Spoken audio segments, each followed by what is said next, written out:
What is up, everybody? Welcome to Off the Bat episode 3. We have our resident Tuesday, Thursday host, Joe's Picks, in the house, and we have our regular, everyday host, Big Brain Bets, in the house. But wait, we have one more for you guys today. ESPN anchor, live commentator, and one of the greatest guys in baseball, Corey Covers. We're excited to have you on, Corey. Welcome to the show. Alpha, appreciate it. Glad to join you fine gentlemen today. Love the work that you guys do on social media and beyond. So happy to be a small part of the show. Very excited to have you here, man. Joe, how are you today, my friend? Doing great, man. Looking forward to talking through this small slate of baseball. Crazy day, guys. The whole East Coast got banged up, all rained out, seems like. BBB, how are you today? Yeah, a lot of postponements today, but we're still going to, get through the games that are available. So ready to dive into what we do have left. Love it. Love it. All right, boys. Without any ado, you guys want to jump into the first game we have today? Let's do it. Let's get it. Man in the back, cue us up. Boys, we have Red Sox versus the Tigers today. We have Chris Sale going for the Red Sox. We have Turnbull going from the Tigers. Taking a look at these guys so far, these ERAs are crazy. Chris Sale coming in with a 21 ERA. Turnbull coming in with a 27 ERA. Joey, take us away. What are we looking at? Yeah, I actually like the under here. Under 8, I think, is what the total is. I expect a bounce-back game from both Sale and Turnbull. You get an early start. Both the Tigers and the Red Sox offense really hasn't done much over the last few days. Red Sox offense in the first series was lighting it up against the Orioles, but they've cooled off a little bit against the Pirates, who were not even that good of a pitching staff. And the Tigers have one of the worst lineups top to bottom in the major leagues. I think this is a good spot. Early matinee for 1 p.m. start. Guys may be a little tired to start the game. I'm rolling with the under here, as I think both pitchers will have a bounce back performance. I see it the exact same way you do. I'll jump in here. When you see two guys on there with an ERA of 21 and 27, then you see a total such as 8. With you, I do think it's the under 8 all day. BBB, what are you looking at? Yeah. Hey, just so you know, your mic's doing a little bit of the little frazzle dazzle you like to get, but just so you know, I'm going to be rocking with the under as well. I think, I agree with both you guys. I think that the under is a good play on this one. I also think the value's on the Tigers on this one. I think Turnbull pitches a little bit better at home, and I just don't see any value on Boston as a favorite in this one, especially the way they've been performing lately. Turnbull pitches a little bit better at home, but I agree with you both. I think this one goes under, and I think there's just the value's on the Tigers on this one. So I'm rocking with the Tigers and the under. Corey. I agree in terms of the value might not be there for the Red Sox, but I'm going to go with the Red Sox. Sacrilegious being a Yankee fan. I'm not sold on Chris Sale, but he has pitched well historically against the Tigers, an ERA under 3 in his career. This is a young Detroit team that swings and misses a lot. They don't have a lot of plate discipline.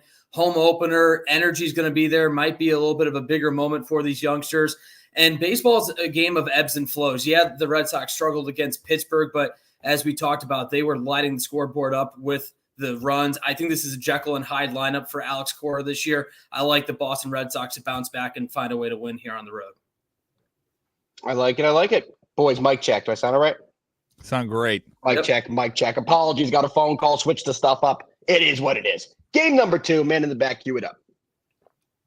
Blue Jays versus the Royals. How about the Blue Jays this year, guys? 3-3, but they haven't really looked that great. Taking on the 1-5 Royals. They have Gausman on the hill today versus Lyles. Joe, I'll let you kick us off. What you got? Yeah, we got another juicy game between the Blue Jays and the Royals. The Royals are the worst team in the league this year. I don't want to hear about the Nats. I don't want to hear about any other team. The Royals are the worst team in the major leagues by far. I don't even really think it's close after watching the first 6 games. I'm going to be rolling with the Blue Jays first 5 minus the half run here. I'm not sure what the line is, probably around minus 140, minus 150. Gausman, I think, is a sleeper Cy Young candidate this year. He had really bad luck last year. His batting average on balls in play, BABIP, was extremely high, which is rare. He doesn't give up a lot of homers. He plays in a hitter's ballpark in Toronto, but now he faces the worst lineup, I think, in the whole league.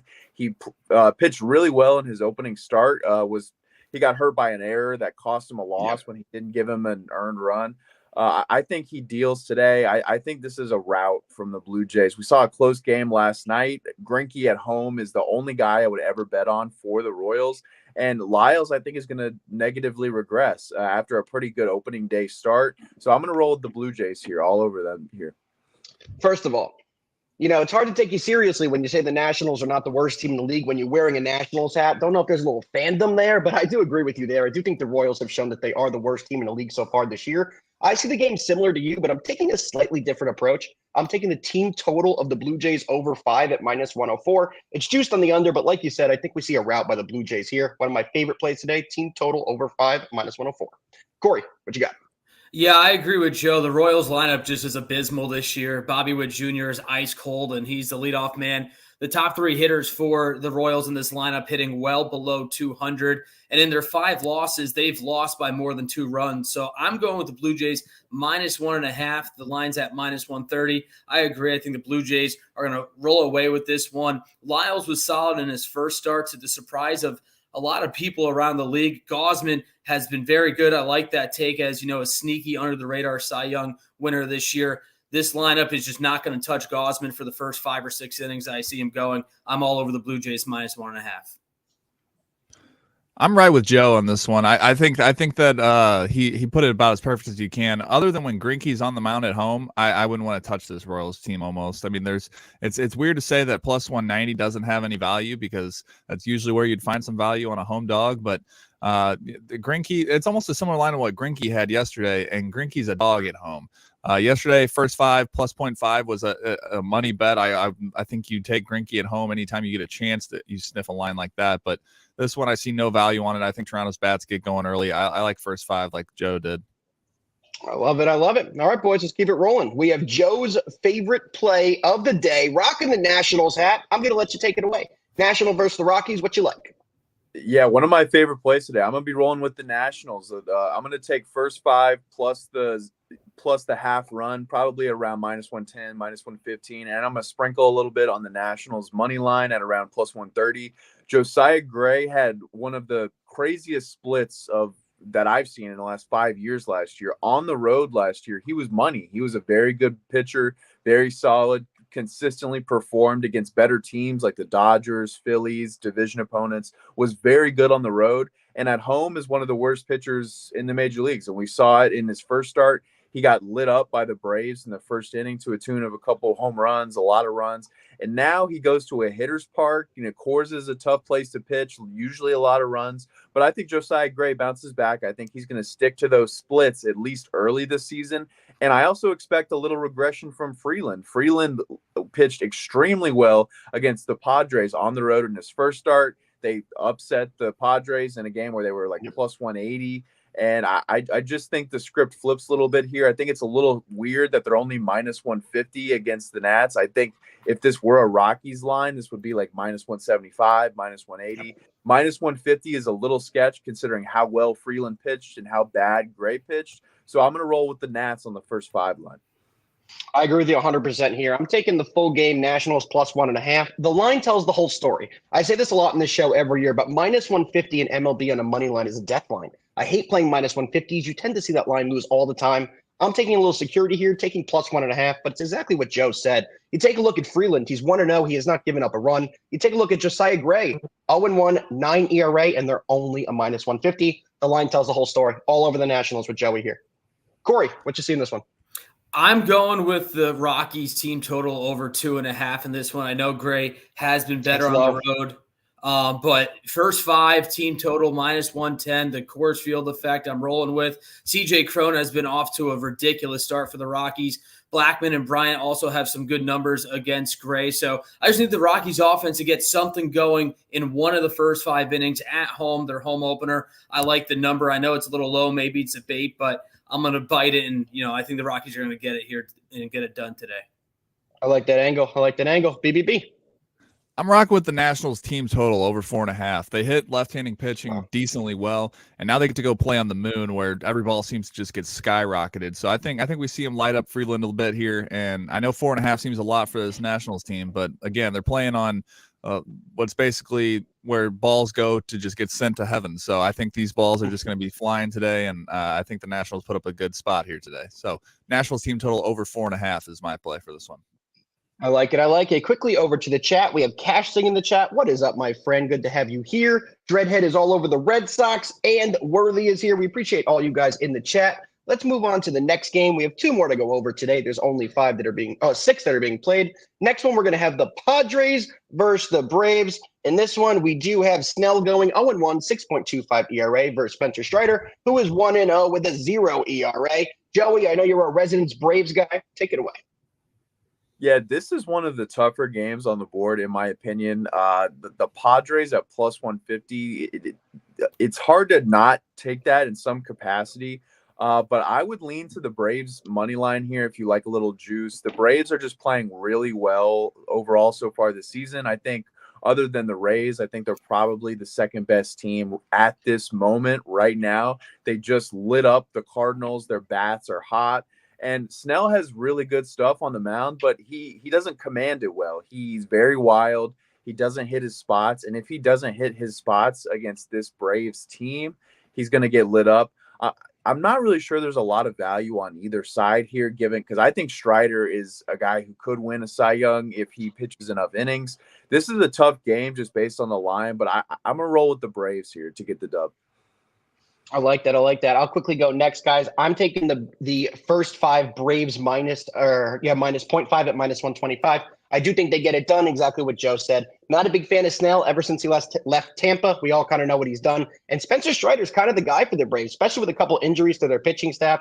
He's been good. He's been there. He's been in there. So I do like him. I do like the Braves minus 0.5 in the first 5. What do we got next? Yep. I'll go next here. I think Snell's a guy that, he's a guy that can be dangerous. He gets hot, but right now we saw to start the season, he's not that guy. And now he gets to go up against a team that is the bats are about as hot as they can be. We just saw them hit the Cardinals. Didn't matter if they threw a lefty, righty, doesn't matter who's on the mound right now. The Braves bats are just on fire. And that's one thing you don't really want to fade in the MLB is when bats are hot. So I'm rocking with the Braves in this one until they prove otherwise. Love it. Love it. Yeah, right, I boys. agree. I know it's super juicy with the Braves. Also, I know some are fans of the Nerfy, some aren't. I actually like the no-run first inning in this one as well. I know the Braves, they have been able to score early and often, but I think Snell is just kind of that Jekyll and Hyde pitcher. If he settles in that first inning, I think this is your best Nerfy play if you and the listeners and viewers out there really like to go that route as well. Love it. Love it. All right, boys. We got one breakdown left before best bets. Let's keep it moving. Dodgers versus the D-backs. Interesting line in this one, guys. We have May pitching on the mound 0-0 at 4 Ks versus Merrill Kelly, also 0-0 for 4 Ks. Corey, I don't think we started with you yet. Break it down. What you like? Yeah, I like the Dodgers minus 0.5 through the first 5. It's minus 115 on DraftKings. Really good pitching matchup. Dustin May looked really sharp in his first start. And when he's on, he can be electric. He's been battling injuries throughout his young career. Merrill Kelly has struggled historically against the Dodgers, but he did not allow a run in his first start, albeit less than 4 innings. Second time, though, seeing Kelly in the last week and a half of this Dodgers team. I think they're going to get the offense going. They put up runs against the Rockies. They're inside at Arizona, no weather to worry about. And I think the Dodgers have able to cover this 0.5 behind in the first 5. They've covered it in 4 of their 6 games so far this year. I think they jump out to an early lead against Kelly here today. I do like it. I'm taking a different angle, though. Early, kind of like what I said earlier. We're at that minus 150 money line range for the Dodgers. To me, it's a D-back screamer on the plus 1.5. You could get that at only minus 125. I do think the D-backs keep this within 1.5 runs, and we're all over it. BBB, what you like? I like the Dodgers in this one. I think Dustin May is a phenomenal pitcher. We don't know too much about how he's going to perform coming back, but Merrill Kelly, we've seen that he just does not. He doesn't perform well on 5+ days of rest. Last year, he just got torched anytime he had a game on that when you look at the stats. And then now we're like Corey said, they just faced him a week ago, so that it's not like they're throwing something completely new at him. I think the Dodgers bats get going today, and we see a lot of runs put up on the board. So I'm cool with taking the Dodgers on the money line at a nice, easy, playable minus 145. Interesting. Joey, what you like? Yeah, I actually agree with Corey. I like the Dodgers first 5 minus the half run for a few different reasons, though. We saw this exact same pitching matchup last week where it was May versus Kelly on like a minus 180, minus 190 line. D-backs covered the first 5 on a 0-0 score. They ended up winning that game 2-1. I think it kind of flips here. I think some people may expect a lower scoring game based on what we saw, but that's the bettor's fallacy, betting on the same thing you saw last time. I think we see a higher scoring game. Kelly got away with a lot of base runners. He walked 4 guys last time. I don't think he's going to get away with the same traffic this time. I think the Dodgers win in a higher scoring game. I see like a 6-2, 6-3, 7-3 type game, and I think they get to Kelly early. I think they take advantage of his mistakes and his wildness at times. So I think the Dodgers will cover the first 5 and win this game. Interesting. Entire show versus alpha. Things we love to see. Remember this tomorrow. All right, boys. That's it for the breakdowns, but we have everyone's favorite segment coming up next. Man in the back, Mr. Slam. Best bets. Let's get it, boys. I'll give my first 2. Nats plus 1.5 at minus 135. And we're taking the D-backs plus 1.5. Joey, what are the best bets? Yeah, my best bets today are going to be the Nats first 5 plus the half run and Dodgers first 5 minus the half run. I think both of those teams get it done in the first 5 innings. B. Yeah, I'm going to be rocking with Washington Nationals team total over 4.5, and then I'm going to take the Dodgers on the money line today. Those are my 2 for today. Before we go to Corey, please do not put the Nationals on there. We cannot have all 4 of us on best bets because then we'll 100% lose. Corey, what you got? Well, I'm going to go with the National. No, just kidding. We're going to go with the Blue Jays minus 1.5. Like we talked about, I think they're going to steamroll the Royals today. I know this Blue Jays offense has been struggling, but I like their matchup today. And I also really like the Dodgers minus 0.5 runs in the first 5 along with Joe. I think that's my favorite play of the day. All righty, boys. Well, we will be back tomorrow. Another great episode. Mr. Slam, cue the music. And thank you, everybody, for tuning in. Let's cash all these plays. Peace. Slam, you did the music too late.